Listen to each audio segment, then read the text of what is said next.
Hi, in this video we're going to be going over 9.1 multiplying decimals. We're going to start by learning how to multiply tenths by a whole number. One way you can think of multiplying tenths by a whole number is by using repeated addition.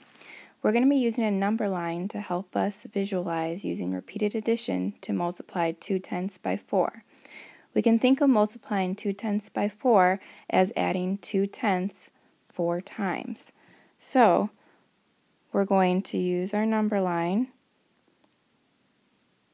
We have 2 tenths, we add another 2 tenths, another 2 tenths, and another 2 tenths, so that we've added 2 tenths 4 times. When we look at our number line to see where we ended up, we can see that we are at 8 tenths. Another way that we can think of multiplying decimals is by using a place value chart to help us. If we were to multiply 4 times 2 tenths again using a place value chart, we can use circles to represent our place value chips, and we have 4 groups of 2 tenths. So here's a group of 2 tenths, here's a second group of 2 tenths, a third group of 2 tenths, and a fourth group of 2 tenths. If we were to add up how many tenths we would have 8 tenths.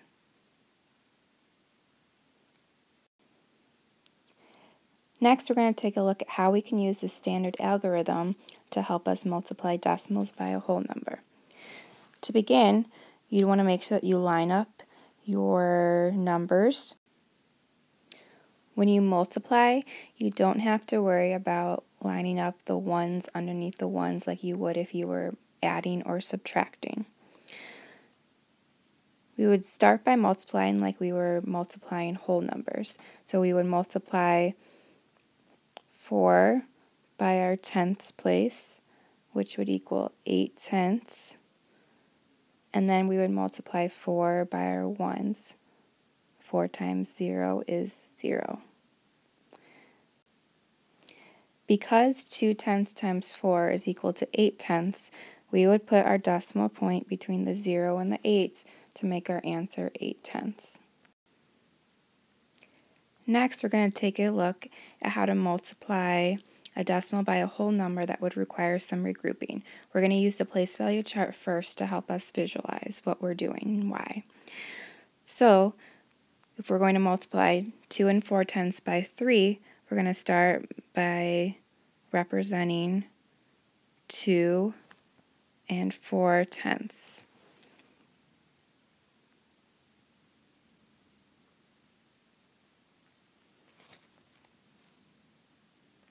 And we're going to show that 3 times.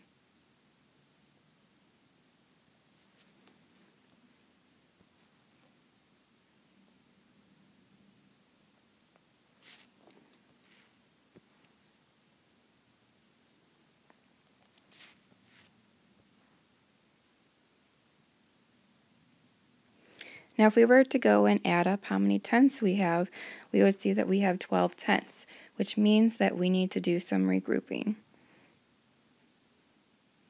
We know that every 10 tenths is equal to 1, so we are going to take 10 tenths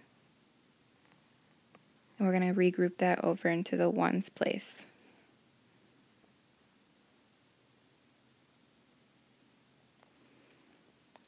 This means that now we have 7 ones and 2 tenths left over. So 2 and 4 tenths times 3 is equal to 7 and 2 tenths. Now I'm going to show you the same example using the standard algorithm. We begin by multiplying 3 by 4 tenths, which equals 12 tenths. So that means that we need to do some regrouping into 1, 1, and 2 tenths. Next, we need to multiply 3 by 2. 3 times 2 is 6, and then we add 1, 1, which equals 7. Therefore, our answer is 7 and 2 tenths. A little trick to help you know where to put the decimal point is to look at how many digits in your factors are to the right of the decimal place. In this case, we just have one digit that's to the right of the decimal place, which means that we would go over one place and put our decimal point there. Now we're going to take a look at how to multiply hundredths by a whole number. So for this example, we're going to multiply 45 hundredths times 3. We're going to use a place value chart to help us visualize what we're doing. So we're going to start by drawing 45 hundredths 3 times in our place value chart. So we have 4 tenths and 5 hundredths.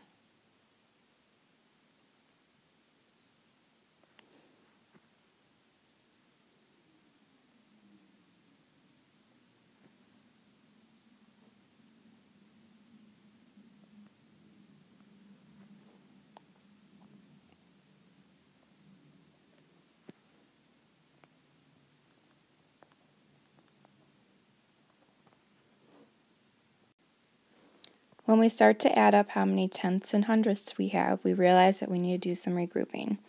So we're going to start with the hundredths, and we have 15 hundredths, which means we need to regroup 10 of those hundredths into the tenths.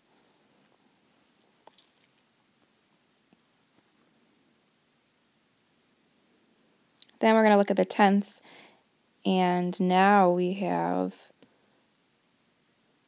13 tenths, which means that we need to regroup 10 of those into the ones.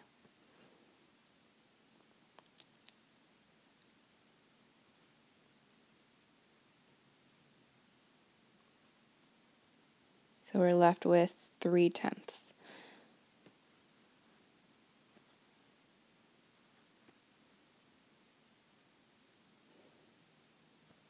So overall, we have 1 1, 3 tenths, and 5 hundredths, which if we were to write that as a decimal, we would have 1 and 35 hundredths.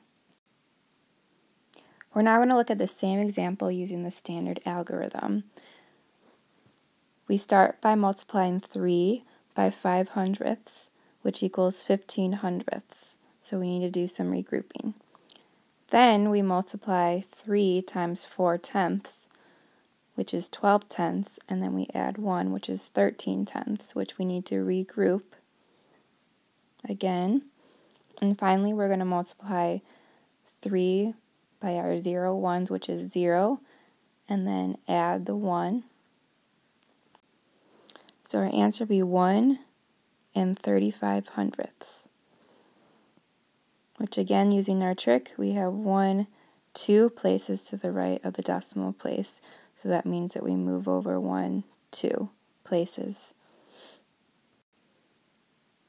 Let's practice the standard algorithm again. We're going to multiply 15 and 45 hundredths times 3.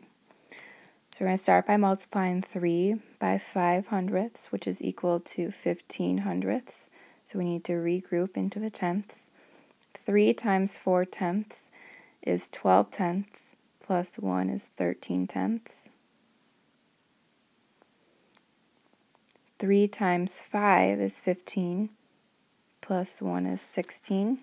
We regroup into the tens. And 3 times 1, or 3 times 10 really, is 3, plus 1 is 4. So we have 46 and 35 hundredths as our answer. Which again, to check where our decimal place is, we have 2 places. So we have 2 places. Go ahead and pause the video and try to work out this last example on your own. 26 and 45 hundredths times 4. Let's check and see how you did. 4 times 5 hundredths is equal to 20 hundredths, which we need to regroup. 4 times 4 tenths is equal to 16 tenths, plus 2 is 18 tenths. 4 times 6 is 24, plus 1 is 25, so we regroup into the tens. And 4 times 2, which is really 4 times 20, is 80, or 8, plus 2, or 20, which is equal to 100, or 10. So our answer is 105 and 80 hundredths.